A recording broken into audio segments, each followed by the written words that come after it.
Bonjour à toutes et à tous, bienvenue dans Box au film. Aujourd'hui je vais revenir sur trois films d'un acteur peut-être méconnu ou alors peut-être passé de mode, peut-être pas reconnu à sa juste valeur. À vous de me le dire. Je vais donc vous présenter trois films de Tom Berenger tout de suite après ce générique.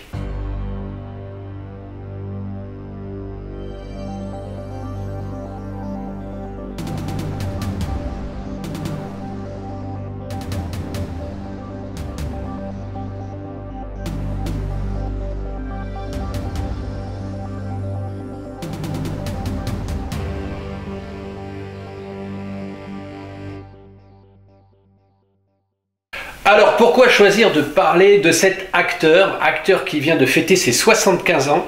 Je suis tombé sur une bande-annonce d'un film qui m'a donné envie de le revoir. Et j'avais déjà en tête aussi de me procurer un autre film avec Tom Berenger, avec cet acteur, qui m'avait laissé un bon souvenir lors du premier visionnage à la fin des années 80. Il va devoir prendre un guide. Là où il n'y a pas d'ascenseur, monsieur. Il n'y a aucun transport là-haut, il n'y a pas d'autobus. Monsieur Knox, vous n'avez pas le choix, sauf celui, et c'est le seul, de me servir de guide pour aller dans ces montagnes. Est-ce que tu comprends? Je suis qualifié. Qu'est-ce que c'est que ça? Des chaussettes chauffantes. Et recommence à faire tes conneries, et je te tue. Deux hommes à la poursuite d'un tueur et de son otage. Un parce qu'il veut se venger, l'autre parce qu'il est amoureux.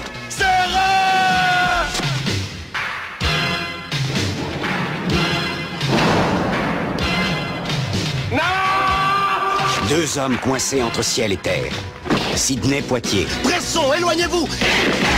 Fais gaffe! Tom Berenger. Dégagez! Kirstie Alley. Randonnée pour un tueur. Donc il était temps de me rafraîchir un peu la mémoire. Alors, on commence tout de suite avec Randonnée pour un tueur. Donc ce film que j'avais gardé en mémoire et que j'avais envie de revoir. C'est un film donc, de 1988 de Roger Spottiswoode. Et aux côtés de Tom Berenger, on retrouve Sidney Poitier et Kirstie Alley.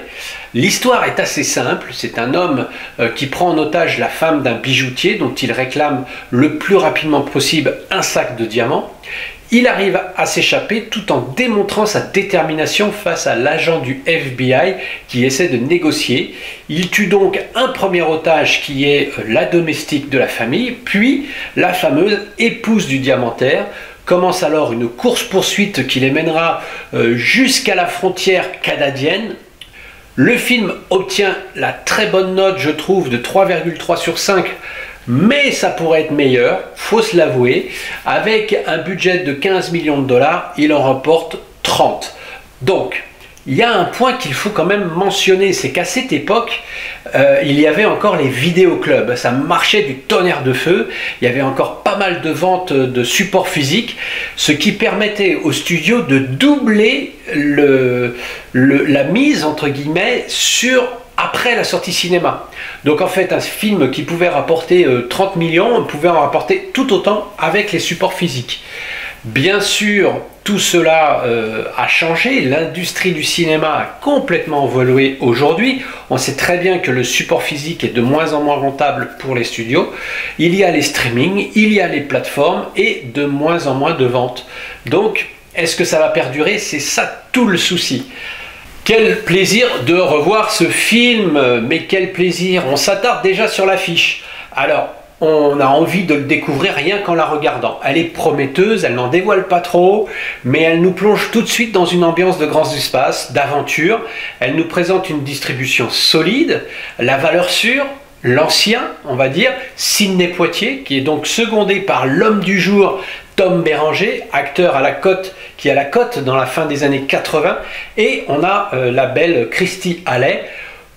Bon, quand je dis la belle, je ne sais pas, mais en tout cas, le regard pouvait faire chavirer n'importe quel cœur. Le réalisateur est capable du meilleur, comme ici, ou du pire, comme avec Arrête ou ma mère va tirer, avec le fameux Sylvester Stallone. Il a une filmographie très singulière, vous l'aurez compris. Le film démarre dans un milieu urbain très 80s et au lieu de nous faire, comme dans Les Armes Fatales, une explosion, une scène d'action incroyable, comme c'était à la mode de toute façon à l'époque, eh bien il choisit de nous faire une scène d'ouverture froide, directe, impactante. Donc on prend le spectateur au sérieux.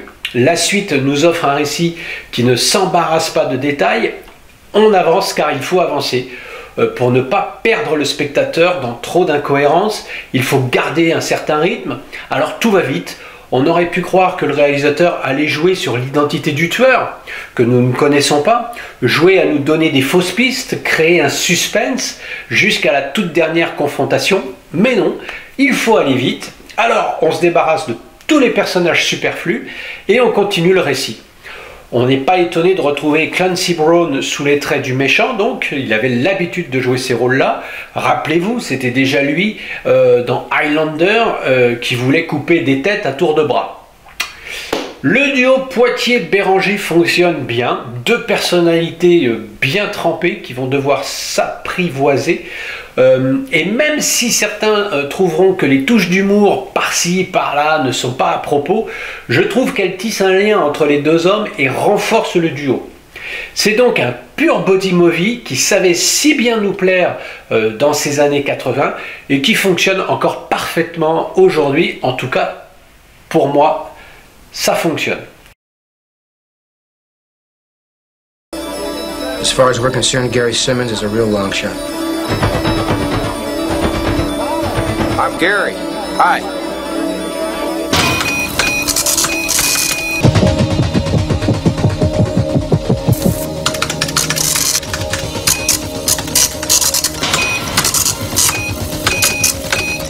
They're all friends of ours. He's all helping us, looking out for us. I was there. I saw everything. Le second film que nous allons aborder aujourd'hui, c'est celui qui m'a donné envie donc de me replonger dans la filmographie de cet acteur grâce à cette bande-annonce que j'ai redécouverte par hasard. Et ce film, c'est La main droite du diable, un film de Costa Gavras, et oui, quand même, avec un budget de 19 millions de dollars pour un box-office de 26 millions de dollars. Encore une fois, gardons en tête que l'industrie du cinéma fonctionnait différemment par rapport à aujourd'hui. Cette histoire nous plonge dans l'Amérique profonde où une jeune débutante du FBI chargée d'enquêter sur l'assassinat d'un animateur radio de Chicago, animateur radio connu pour des émissions provocatrices. Donc elle se rapproche de pacifiques fermiers, s'infiltre au sein de cette communauté, d'abord convaincue de leur innocence. Le temps mettra à jour des idées idéologiques bien dangereuses. Costa Gavras s'offre un très bon casting avec une histoire terriblement d'actualité. Et oui, on peut la comparer avec ce qui s'est passé dernièrement, il y a quelques années maintenant, au Capitole, avec l'attaque du Capitole. Et lorsque l'on replonge dans ce film de 1988, on se dit mais c'est pas possible. Et dire que cela couvre depuis bien longtemps, c'est pas nouveau. La lumière était déjà mise sur ce genre d'action. Bref, c'est toujours pas terminé et ça risque de continuer. Si on revient au film, le film est naturellement ancré dans son époque. Pas de portable pour joindre ses collègues, les ordinateurs qui font un drôle de bruit, qui tirent des listings à n'en plus finir sur des pages et des pages.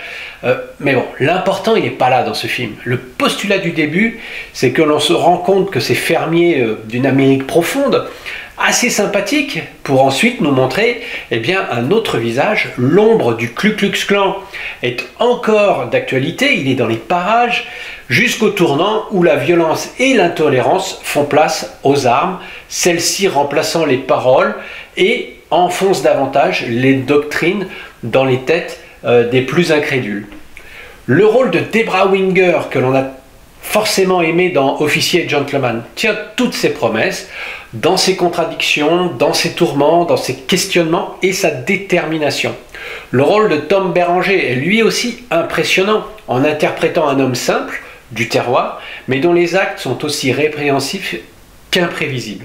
Il joue entre le chaud et le froid, il joue avec sincérité, et c'est bien ce qui résume ce film, la sincérité, celle de montrer un autre visage de l'Amérique. Aujourd'hui, tout cela nous est dévoilé via les médias, les réseaux sociaux, mais c'était quand même moins évident dans les années 80. Et donc c'est un sacré film, et c'est un film témoin, comme il y en avait en ce temps-là. On a déjà parlé de Salvador, Under Fire pourrait être un autre aussi qu'on pourrait mentionner. Tous ces films engagés. On pourrait dire que ce film est un film engagé, et qui reste, malgré nous, en mémoire. Il nous travaille, on l'a vu. on l'a apprécié, mais il reste en mémoire encore quelques heures, quelques jours, et on y repense. Donc c'est un tour de force, je trouve.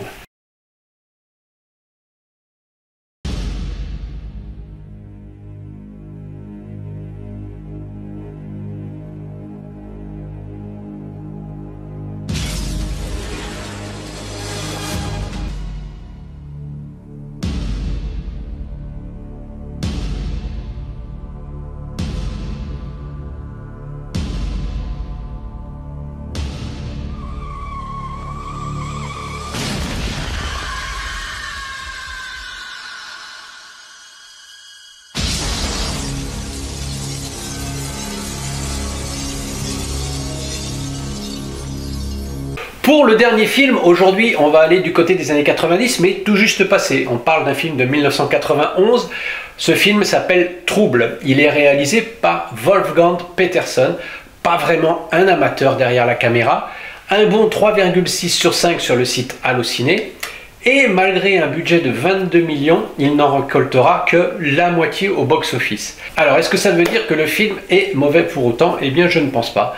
L'histoire est peut-être un peu complexe. Suite à un terrible accident de voiture, Dan Merrick, promoteur immobilier, devient amnésique. Il a besoin de chirurgie esthétique pour reconstruire son visage. Et malgré tout l'amour que sa belle épouse Judith lui porte, il est obsédé par le passé dont il n'a aucun souvenir.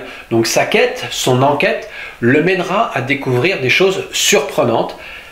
C'est un petit polar, comme on aimait les faire et comme on aime les voir encore aujourd'hui. Encore une fois, je parle pour mon compte. Alors certes, les années ont passé. Aujourd'hui, on peut peut-être être un petit peu plus exigeant, mais cela n'enlève rien au suspense que peut nous procurer ce film, car il est bien construit, l'amnésie toujours exploitée dans les polars pour reconstruire un passé trouble, pour nous emmener, on va dire, ainsi que le héros, sur les chemins bien compliqués, et c'est ce qu'il faut savoir doser. Aller assez loin pour captiver son audience, et ne pas aller trop loin pour pas la perdre. C'est un exercice de funambule assez casse-gueule. Bref, ce film, c'est un jeu d'équilibriste qui est supporté par un trio d'acteurs en pleine forme. En plus, on a quand même un très bon réalisateur derrière la caméra qui sait créer une bonne ambiance, même si c'est pas donc un chef-d'œuvre absolu. Ce film tient toutes ses promesses. Il est dans la veine d'autres films noirs, sexe, trahison, mensonge, tout ça c'est au rendez-vous. Rédemption et Happy End sont en bonus. Voilà ce que l'on peut dire sur ce trio de films avec Tom Berenger de la fin des années 80, début 90. J'aurais pu vous parler un peu plus tard de The Substitute, mais je le trouve pas si fou. Je l'ai revu effectivement et je trouve que c'est un peu poussif. Par contre, il faut que je revoie le film Traqué, réalisé par Ridley Scott, parce que je pense qu'il doit être dans la même veine que ceux des trois mentionnés aujourd'hui. Vous me direz si vous avez d'autres films en tête de Tom Berenger dans les commentaires, et puis peut-être que d'autres vous ont marqué davantage. Si, alors, il y a un film, il faut que je me le rachète, j'ai vu qu'il était sur Vinted, c'est le film New York 2h du matin. J'avais aimé cette confrontation, j'avais aimé le combat final entre un boxeur, je crois. C'est vraiment un souvenir très lointain, mais j'avais bien aimé ce film. Abel Ferrara à la réalisation, donc il faut vraiment que je le revoie. Voilà. Après, malheureusement, Tom Berenger, comme beaucoup, il est perdu un petit peu dans des seconds rôles assez mineurs, ou alors il s'est perdu dans des premiers rôles, mais dans des films mineurs, ce qui revient un peu au même. Passé la fin des années 90, on ne le voit plus faire grand-chose dans sa filmographie, qui en tout cas retient mon attention. Voilà, c'est tout pour aujourd'hui sur Box au Film. Dites-moi si vous êtes d'accord avec moi sur mon analyse, sur cet acteur. Est-ce que pour vous, vous gardez un bon souvenir de cet acteur ? Je vous en prie, n'hésitez pas à commenter et je vous dis à très bientôt pour un nouveau Box au Film. Ciao, ciao!